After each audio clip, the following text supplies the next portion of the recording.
Welcome to Outdoor Unfiltered, where we dig beyond the PR speak to see what's really going on in the outdoor industry.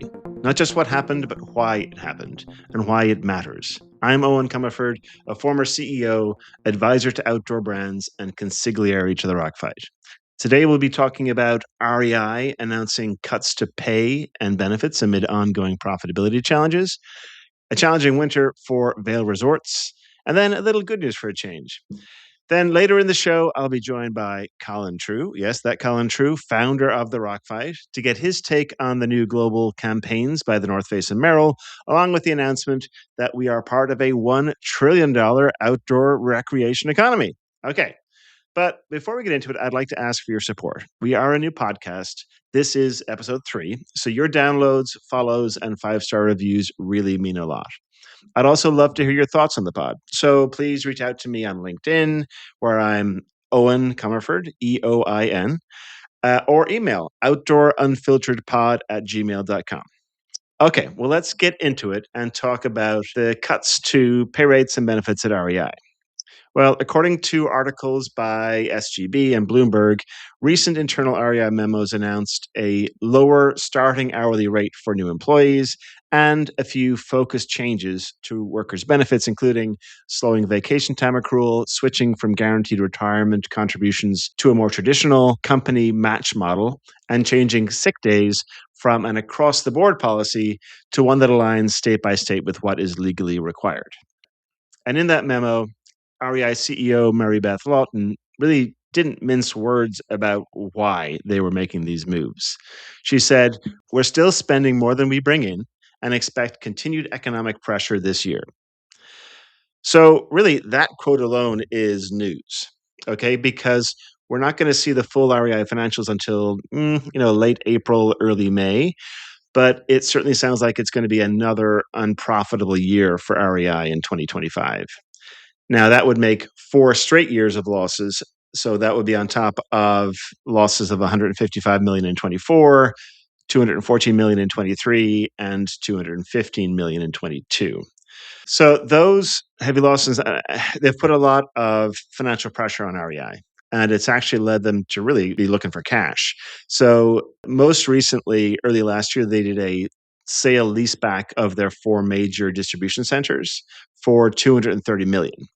And what a sale leaseback is basically means is that they owned those distribution centers, they had built them, but they sold them to an investment group on the understanding that they would then lease them back from said investment group on an annual lease basis.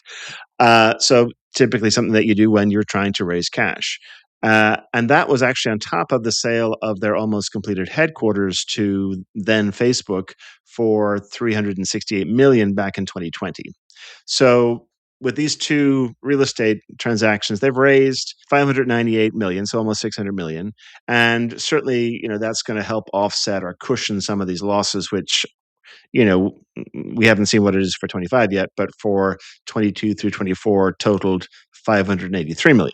Okay, now it's kind of apples and oranges, profit, cash, et cetera. But just to kind of give you the order of magnitude of what we're talking about here, that, it's tight. And obviously, what it means is that REI needs to find a way back to break even and quickly. With that as a backdrop, it really isn't surprising at all that they're making some of these moves, especially if you look at their P&L as I do, because payroll is one of the co-op's largest controllable expenses. It's actually, and I would say it is larger than other retailers. So if you look at 2024, for example, payroll-related expenses were $880 million, which is 25% of its $3.5 billion in revenue. Now, for comparison, by my estimates, Dick's Sporting Goods, another big box retailer in sort of the sporting goods space, has payroll costs of about 14 or 15% of revenue. So quite a bit less than that 25% number. Obviously, different staffing models, different size business, et cetera, but just to kind of give you a sense. Also, though, I think even more importantly is that 880 million or 25% is a significant increase from the 631 million that they were doing pre-COVID, which was only about 20% of revenue. So really, really tough there. Now, obviously, some of the increase in payroll over that time period was because REI was opening stores. They actually added 30 stores over that time. So yes, you would expect more payroll there, but you wouldn't expect the corporate payroll to go up. In fact, you'd expect it to leverage, right? Of course, a little thing called COVID happened along the way, which then led to a big inflation shock. So just nationally, if you look at hourly wages, on average, they increased about 28% over that time period. So pre-COVID to 2024. At the same time, the true cost of living index increased 31%. So in other words, retail employees like REI Greenvests may be making more today, but it's just not going as far. Now, this news was obviously not well received by the store workers within REI and especially the union activists. I actually posted about this on LinkedIn, and I was actually taken aback a little bit by the vitriol of some of the comments that I got. In my post, I said, "Here's hoping that these changes put REI on a firmer financial footing as the outdoor industry needs a healthy REI." And I truly believe that. But one of the comments I got back was, "The outdoor industry doesn't need a healthy REI. That's a joke. The outdoor industry needs fair wages and unions." So, hey, listen, I am sympathetic to the union cause, but the reality is that the union needs a healthy REI more than anyone. Otherwise, you're going to see fewer green vests, lower pay, and poorer benefits. On to our next topic, and I wanted to cover Vail Resorts' challenging winter. This week, Vail Resorts CEO Rob Katz gave an update, stating, "This has been the most challenging winter across the Rockies that we have ever experienced, with the lowest snowfall levels in more than 30 years for our Colorado and Utah resorts, combined with warmer temperatures resulting in reduced terrain throughout the quarter and into February." So, and I would say if you guys have been to any of these resorts, if you've seen the video on social media of basically bare earth in places like Park City, you'll know that what Rob is saying there is not hyperbole. It was rough out there. However, he did go on to say, given that backdrop, we are pleased with the strength and stability shown by our operating model, as we reported only modest declines in lift revenue in what many would consider a worst case weather scenario. And indeed, if you look at the numbers, their season state skier visits were only off 12%, which surprised me. And actually, their total net revenue was only off 5%, which is kind of wild, right? Now, part of that is that they're milking more money from each visit by continually jacking up the price of food, drinks, lodging, etc. But really, the biggest factor is that a big chunk of their revenue comes from pre-sold Epic season passes that have actually continued to increase in price, and they're now over $1,000 for the full pass. Basically, this model is great for Vail, right? They get all their money up front. Doesn't really matter what the weather does. They're great. But what about their customers, right? I mean, the people that actually pay the bills, bring in the money. And quite frankly, it's increasingly shitty for them, right? Because they're locked into these passes where, when it does snow, they're looking at overcrowded resorts and super long lift lines. And then when it doesn't snow, they're either not skiing or they're skiing on basically ice. So not fun.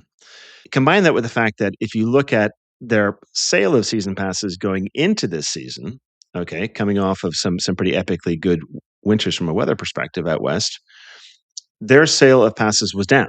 Okay, so they sold less passes for the first time, but they jacked the price by 7%. So actually, their revenue was up slightly. Okay, um, and now how do you think sales are going to be next season?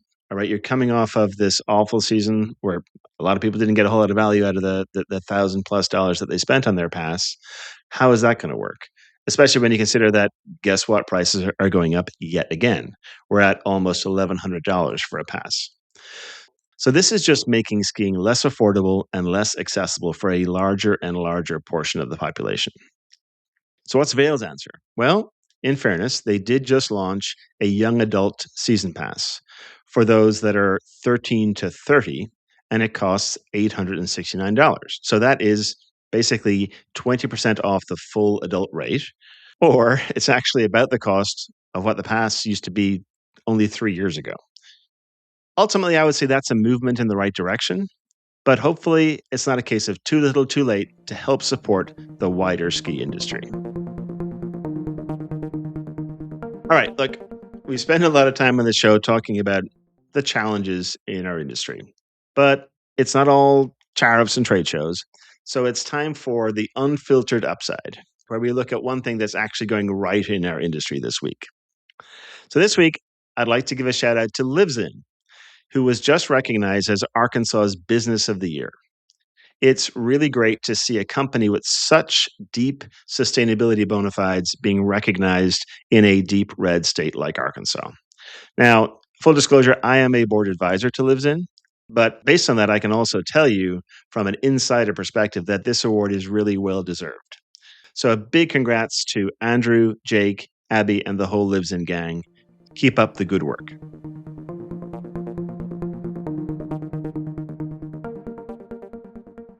Okay, so it's time to welcome this week's guest, and it is none other than Mr. Rockfight himself, Colin True. Oh, oh, listen to the Rock Fight-esque intro. I love it. Thanks, bud. Hey, I had to bring out my inner Colin there for a second. So how the hell have you been? I mean, everyone I talk to like, how's Colin? What's going on? What's happening? Oh, I love that. That's great. A little mystery after such a public persona in the industry is probably not a terrible thing. No, it's Yeah, good. Listen, uh-huh. you can take the podcast away from me, but I still got my microphone. We're still, Gear Abbey's going up once a week. We're, Right. we're helping you out Yeah, with this one. Rock Fight is the entity alive and well. If the Rock Fight had outlasted its purpose, so we're still podcasting, still doing lots of fun stuff. and we will hear more from you when we hear more from you in terms of what's next. Well, I mean, Gear Abbey's what's next, and Outdoor Okay. Unfiltered. I mean, that's what's next. Yeah, no, I got a couple things on the more day to day front, kind of cooking. So we'll see. Hopefully there'll be some amazing press release that goes out from into the outdoor PR spin that we're pushing back on so hard here on Outdoor Unfiltered that announces where I'm Absolutely. going to be. I tried to get Dave on too, but I don't know if he's ready to announce anything yet, but he's kind of doing his own thing now too. He's wandering the Mojave Desert on a vision quest. I think Okay. he's back at his. Who knows where producer Dave is? He's out producing something somewhere. So All right. Because I tried to I tried to dangle brand campaign review, and even that wasn't enough to bring him on. So okay, so Dave, if you are listening, we miss you, buddy, and you're well, welcome back on the pod anytime. and listen, those who know that Dave's the brand guy, so I definitely feel a little Yes. naked here to talk brand without producer Dave, but I'm gonna give it my best shot. Okay. All right. Cool. So with that, Yeah. really, the first thing I did want to talk about was the fact that North Face and Merrell just came out with really two new global brand campaigns. North Face campaign is called Never Just a Hike, and the Merrell one is called It Starts Outside. You can find both on YouTube. If you want to pause the pod right now, go listen to them so you know what the heck we're talking about. On last week's pod, I actually praised both ads because a little bit of a different feel, more of an emotional connection to the outdoors, definitely some overall inclusivity, and that more in terms of that, really anything that you do outdoors is an outdoor activity. It's not all, bloody hands and fingers. But I really, I did miss this, just the back and forth over something like this. So, Colin, with that in mind, what did you think? Well, I mean, first of all those things you mentioned, boy, who's been saying those things for years, right? I mean, I think people over Right. on the now defunct best podcast of all time, The Rock Fight, we've been saying for years, like, hey, the outdoors is anything that's outside. Look, I echo your sentiment. I love them both. And I think it's a big step in that right direction for the industry, right? It's what we have been saying for years, like, hey, brands, like the data says that, and I know what you want to talk a little bit about the BEA report as well, but the every year outdoor participation increases in some Right. demo or whatever, right? So, and as those aren't all people hanging off of cliffs, off of ice axes, those kinds of things. So it's a step in the right direction. Do you think people actually in these brands listened to the podcast? Well, yes. Yes, clearly. I don't know. I mean, I guess, we did hound them for a while. And if we can take some credit for that, then sure. I look, every little bit helps, but I mean, somebody somewhere definitely, whether they heard it from us or they figured it out on their own, good on them. I mean, the North Face one, and I want to talk about both of them, but the North Face one, I was sitting there just queued up. You know these things, and you just the tropes are so deep, and we're jaded at this point of like what to expect one of these things comes out.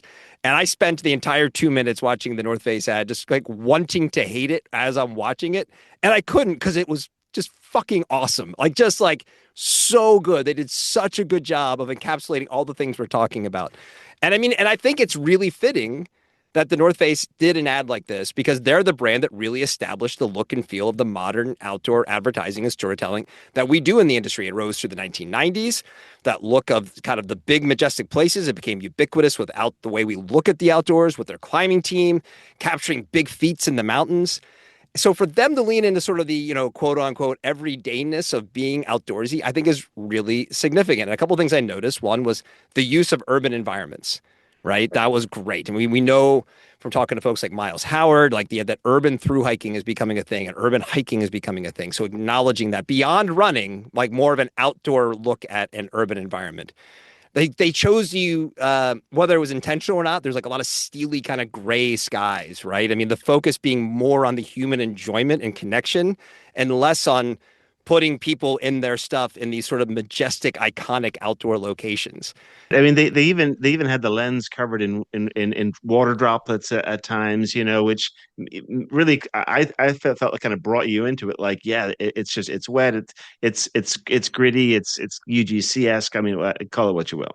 Totally. But it had that in a really professionally done way. And it chose to focus on people kissing, people jumping in rivers, people like there's one guy flipping off the camera, like stuff kind of, again, that UGC vibe. But again, about the human experience of going outside. The fact that you can go Right. jump in a river that's obviously has a highway overpass going over it. Yeah.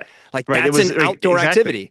Right. You can see the concrete pylons. I mean, this is not some beautiful, glacier-fed stream, somewhere in the Alaskan wilderness. This is, yeah, just a river with a highway going over it. Yeah, and I think it's been like the privileged few who live in mountain towns, and I'm painting with a broad brush here, but those who know me know that that's kind of what I do. Like that's defined what is meant to be outdoorsy for a really long time, and I think this is a step in a positive direction. And my favorite sort of just chef's kiss moment was the end of the piece where they didn't end it on again the person on the cliff, the person on the trail, the campfire with the tent. They ended on it with like three or four people in the back of a car going through a car wash. And it's like it shows you like, look, this is everyday stuff. This was just part of something that these people going outside was part of whatever these people did on any given day. And they're wrapping it up with a kind of mundane everyday activity. And for people, think about the newcomers to outdoor activities. That's attractive. That feels like, oh, I'm them. That's me. As opposed to like, the modern incarnation of Uli Steck, like this guy climbed Mount Everest in a half an hour. It's like, how am I supposed to even relate to that? Like that is not what the outdoors means anymore to a lot of people. It still does to some people, but not to everyone. So, what did you think of the Merrill campaign? Okay, so Merrill and Merrill's definitely been a bit of a punching bag for us on the rock fight, mostly because some of their bigger swings and the way they kind of operate, and even some of their baseline products just isn't really for us. And now that is personal Sure. taste more than anything else. Well, yeah, And their collabs are famously weird. Yeah. but they also can afford to do it. So good on you, Merrill. God, I hope it's working for you and but Right. the weird shoes that you're making. But their piece, the ad they released last week, it was a little more on the nose. I think a little more overtly saying, hey, go outside how you want and we'll help you along the way. I don't think the creative is quite as successful as the North Face piece, but I mean, that's not really a dig at Merrill. Like, I don't know how much could really compare. That North Face piece was just that good. And I think the Merrill one was still really, really good. I think if the North Face piece hadn't come out, it'd be getting a lot more attention. But I do like the sort of they kind of parceled it up into like three different things of like, hey, you're an everyday person, you can wear our products. Hey, you're a trail runner, you can wear our products. Hey, you're a hiker, you can wear our products. And I think that the way they chose to do it and the messaging, similarly to the North Face piece, I thought was really successful. And just again, these are two big brands that make a lot of money and spend a lot of time in our space, and they're acknowledging that things have changed. And hey, maybe the good old days, they weren't all that good. And in fact, at this point, they're probably just old. So we need to do something different. Speaking of different, the old North Face campaign was called "We Play Different," right? And Yeah. this is just, I mean, this is just a year ago. This is not like the far ago history of our industry, but this was just last year, and it was very much in the old, what I would call in the old school, right? It was what I love to call misery marketing, which comes from that, yeah, like 1980s, very North Facey man versus the mountain, right? Because it was Right. always a man and typically gritty shots, maybe black and white on the side of a mountain. And that we play different was sort of the updated version of that, and it had more of a soundtrack and a driving voiceover and some great camera, great shots, etc. But that's what it was. It was Alex Honnold, with bloody fingers, right? Right. Um, so this is definitely a departure from that, and also what I thought was interesting was it didn't go after ice climbing or whatever. The whole piece was, at least from the title, was about hiking, right? Right. Never Right. just a hike. So on the podcast, on the Rock Fight and off the Rock Fight, you and Dave and I would talk about, is there a brand that's going to step up and own hiking? Do you think that is going to be the North Face after this? I mean, it could be. Hiking, I still think that the title is out there to be claimed. I know why both of these campaigns are kind of pointing towards hiking, which is sort of the activity. And we've said this before, right? That it's like we all probably start our outdoor journey hiking and we probably all finish our outdoor journey hiking, right? And then along the way, we hike lots of miles. And it's the one thing that kind of unites every type of outdoorsy person. That you probably own a bike and you probably have gone for a hike, right? Those are the things that we all do to some degree. And I think that is still, when I think of the purity of the activity of hiking, there's probably still an opportunity there for a brand to really kind of claim that. But it makes sense that both of these things are sort of rooted around hiking because they're trying to show a more everyday approach. I mean, Merrell is a little more broad, right? They talk about trail running kind of every day and hiking. But the North Face, it doesn't really feel like a hiking video, but you can see how hiking would be the undercurrent of all of those things, right? Because whether it's if you only define hiking as like, oh, you're hiking on a long trail and you're going to camp on the trail, those kinds of things, versus in that video where it's like, hey, there's that rock over there. Let's walk up this trail and go look at it. And that's a hike, right? So I Sure. think I don't really get the sense that like they're going to be the owner of it, unless this is maybe the first part of a longer campaign to do so. But I think they definitely could, and I think it would be smart to do it because again, with more casual participants, that is the growing segment. That's something that somebody should own, and I think the We Play Different is interesting. Yeah, to have like whatever it was, 16 months between the two. I think there's still room for We Play Different. I think the core we know isn't going anywhere. I think that's the funny thing about the loud voice that is the core is they're constantly like, we're the most important part of the outdoor participation segment, but it's also the part that's never going to go away, right? Back before there was outdoor gear and apparel, they still found a way to go outside. If you wiped it all away today, they would still find a way to go outside and be like, but it's the new folks I think that really need that attention more than they do. So I think there's still a place where things like We Play Different, but the right way to go for the industry and for brands is obviously more towards the casual consumer. So the interesting thing for me was to compare these two a little bit with the Engineered for Whatever campaign. Oh yeah, And and I would argue, I mean, that one certainly drew a lot more buzz than I'm hearing about for these two when it right. came This is the out. Columbia campaign. Sorry, the Columbia campaign, exactly. Yeah, Engineered for Whatever. So this is the one. It's very, I would call it raucous. It's in your face. It's a lot of crazy stuff going on, and it's dangerous. So a very different approach, and we actually praised that one, oh I think, a yeah. lot when it came out because it was a departure. Where would you put that, in amongst these other two? It's interesting because somebody could look at that and say, "Isn't that the misery marketing that you're talking about?" Because they show Sure. broken bones and things like that. But it's done in such a silly way and sort of bombastic, big way. Versus like the We Play Different felt very, it was exciting, but it was very serious, right? Like, hey man, we go Oh, outside, we right. take this shit seriously. Like you gotta, Oh, it right? was very, yes. It was almost, actually, it was so serious that part of me thinks that the Engineer Forever was making fun of some of the Had it in bullshit mind. that's in there, right? Yeah, Yes. I agree. Yes. And the bone breaks or the snake bites or whatever and Engineer for Weber were done more for comedic effect. Of course, the very self-serious outdoor industry, a few people would like to comment like, this is going to keep people from going outside. Right, Just right. like, is it really? If anybody Come saw on. that video and decided I'm not going to go outside, I don't think they were probably ever going to go outside, is my what I think. But I mean, I think this comes down to the three different brands and three different needs from a brand perspective. I mean, Engineer for Whatever from Colombia, I mean, they're the first one to kind of do something like this, and I feel like the other two are still sort of in the same. The Venn diagram, I feel like, crosses over, but there's elements of that campaign that were done. I think because Columbia really needs to reassert itself as a legit outdoor brand. I think they are definitely seen. I think even the uninitiated would know that Columbia is, for lack of a better word, a little soft maybe compared to the perception of what the North Face is, right? And that was the let's do something to kind of give us a little bit of an edge to show that, like, hey, we belong in this conversation. But I think it still accomplishes sort of the same thing. It's still let's showing more like the excitement of the outdoors. So like, hey, you can go on and do these kind of fun, big adventures by using just totally extreme, crazy ways of things that might happen to you out there. Very unlikely, but might. And the other ones being a little more kind of playing the heartstrings or playing to like the how you feel about your day-to-day life and how the outdoors fits into it. Sure. So if you had to pick a favorite, and I know that's not fair, but I'm going to put you on the spot because that's Oh what we do yeah. here on the podcast. Of the three, what's your favorite? Okay. Well, I'll just go 3-1. I think Merrill is number three, and again, not fair. And I know I have a history of bashing Merrill, but I think and if that had been the only one that come out last week, and you would asked me to come on, I'd probably be sitting here telling you like, "Hey, what a great job from Merrill! It was so Right. good, good for them." But I'm probably gonna have North Face number one, and that might be some recency bias. But Sure. I feel like whereas Columbia is very much like addressing their individual needs, there's a couple of other video. Every once in a while, some of these videos comes out that just sort of transcends the brand putting it out there. And it's like the North Face video. Like I kind of want to show that to my kid. Like, hey, this is a cool video. It doesn't matter who the mark belongs to.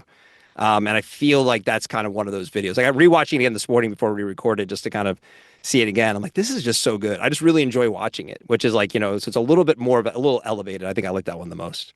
Yeah, both the North Face and the Merrell ones definitely had more of an emotional connection for me, especially the North Face one, just with the people and the feeling of community there. I love the camera work, like when they're under the blanket, I assume at a campsite, just so good. And I love the Columbia one as well, just for how clever it is. Totally. It hits in a different place than I the North probably Face one. shared the Columbia one more. That Okay, definitely fair, has a like you right, gotta see this kind of thing. right. But in terms of personal enjoyment, I'd probably put North Face first. I mean, come on, Columbia had the Green Reaper chasing a trail runner. That was It fantastic. is pretty fun. Yeah. Totally changing gears here for a second. This week, the U.S. Commerce Department Bureau of Economic Analysis, the BEA, came out with their updated estimates for the outdoor recreation economy for 2024, and it pegged it at $1.3 trillion, Colin. You put Doctor Evil Face voice on. $1.3 trillion. It Trillion was funny dollars. actually. When SGB, I don't know if you saw the SGB article about this, but they kind of make fun of it. And actually any time that they mention the 1.3, it has an exclamation point after. So it's the I saw 1.3 that too. trillion. So anywho, uh it's an amazing number, but it's kind of bullshit, right? Oh, totally. And I think you're getting a little of that in that SGB kind of running bit, which again, a good job, SGB. Keep more stuff like that, please, for Yeah, sure. I more mean, snark. We love it. I guess we should start with thinking that, like, I guess it's good that we still have the Bureau of Economic Analysis in our current U.S. government. If you had told me that had been like wiped out with everything in the last year, I'd be like, ah, sure, of course it was. So, that's a positive, right? Right, right. Absolutely. But I want to start my response with a prediction. All right, here's my Okay. a prediction is sometime in the next 12 months Huh? there will be another BEA report. And it's going to Okay. come out saying that the outdoor industry is $1 trillion large. And my prediction is Well, that afterwards there will be think pieces and social media posts about how the number really isn't $1 trillion and how everyone misunderstands what this report is. And oh my God, did you know that oil and gas is part of this report?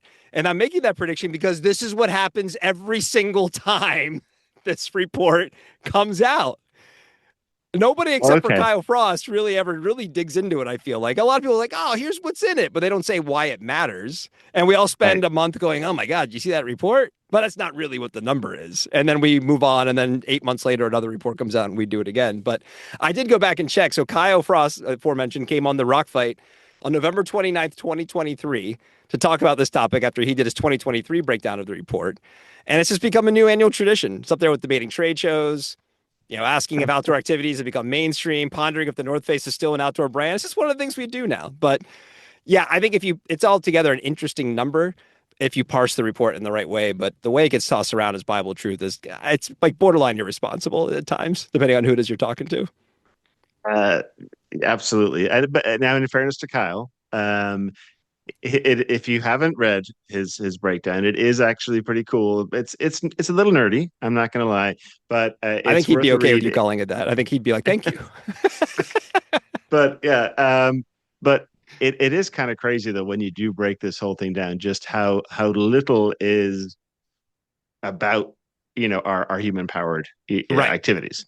Yes. So I'm not going to geek out like Kyle's style, but when you break it down, the economic value added by hiking, camping, and climbing of that 1.3 trillion dollars is 7.8 billion. And actually, I'm saying that incorrectly because the economic value piece is not the same as the 1.3 trillion. We could go on and on. Anyway, suffice it to say, it's not. There's so much more in there. There's gardening. There's I think sporting events are Oh, like anything any outdoor. amusement parks, anything you Amusement can do parks, exactly. outside is technically outdoor recreation to this report. Right, and anything that was involved with it. Yeah. So lodging, food, You building your deck last airlines. year is like that's outdoor recreation, you know? Somehow, Yeah. yes, yes, it was certainly for me. Now, the way I think about our outdoor industry Mm. is all of the stuff that's sold pretty much by specialty outdoor brands. The Columbias, the North Faces, the Merrells, the Patagonias of the world, Yep. right? And if you look at this Circana data, they would peg the retail value of those brands across specialty e-commerce and some of the big box players at around 28 billion. Okay. And now that doesn't include their brand's own D2C. I don't think it includes Amazon. So maybe it's 50 billion, but that's still a far, far cry from 1.3 trillion. Well, and I think it's fair to include D2C and Amazon. I mean, you talk to any of those brands, like D2C and Amazon are an important part of their P&L, right? I mean, like that's going to Sure. be what they do. But I think then that's kind of my beef and why I'm making fun of the report and how we cover the report. It's like $50 billion. That's a big number, right? And Right. it completely gets lost because we're talking about comparing it to 1.3 trillion. And look, I know this isn't an apples comparison, but I just did some digging around this morning and on AI, so take it with a grain of salt. But apparently, the NFL, the National Football League, which for a lot of people it takes up a lot of time and airspace and the ways we spend our days here in the United States, that generates $23 billion every year. So our human-powered outdoor industry, going off of 50 billion, is twice as large as the NFL. But we constantly say that, oh, this is a lesser than thing because we're always comparing it to 1.3 trillion dollars, which includes things like oil and gas. And I mean, when you're up against big oil, like whoever wins in that conversation. So again, it's like we lose the narrative of like what matters. Like let's lean into it. Hey, my God, we're a $50 billion industry, guys. And we have big, meaningful brands like Patagonia and the North Face and Arc'teryx and stuff like that who really affect the way the rest of that $1.3 trillion operates because people in all those categories, whether they're at an amusement park or they're overlanding, are probably wearing the shit coming from our 50 billion. So I mean, look, taking on its own merits, our industry is consequential and significant. And, I think it is interesting, like, Kyle's recent breakdown, you mentioned the broader recreational economy on its own, all of those things that aren't just human powered. It's probably more in the $600 or $700 billion range. It's still pretty big. But the conversation just stays focused on that bigger number every year.